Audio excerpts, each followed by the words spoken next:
حضرت موسیٰ علیہ السلام کے زمانے میں ایک آدمی تھا جو توبہ کر کے توڑ دیتا تھا۔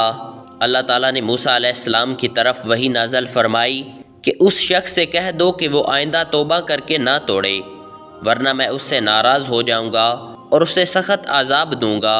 یہ پیغام سن کر وہ شخص چند روز تو اپنی عادت کے خلاف صبر سے رہا، لیکن پھر توبہ سے گیا اور نافرمانی پر اتر آیا۔ اس پر اللہ عز و جل نے حضرت موسیٰ علیہ السلام کی وساطت سے پھر وحی بھیجی کہ اللہ تعالیٰ اپنے اس نافرمان بندے سے ناراض ہے۔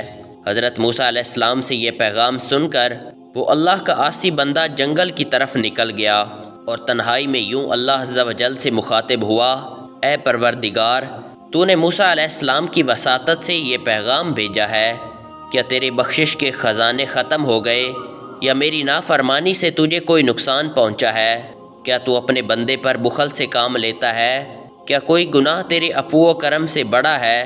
جب عفو و کرم تیری صفت ہے تو پھر کیا تو مجھے نہیں بخشے گا؟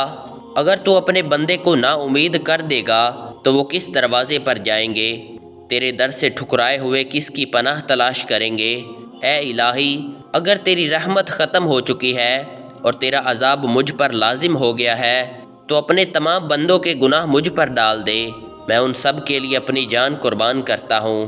اس پر اللہ عز و جل کی رحمت جوش میں آئی اور حضرت موسیٰ علیہ السلام کے ذریعے اس آدمی کو پیغام بھیجا کہ اے میرے گناہ گار بندے، تو میری رحمت سے نا امید نہیں ہے؟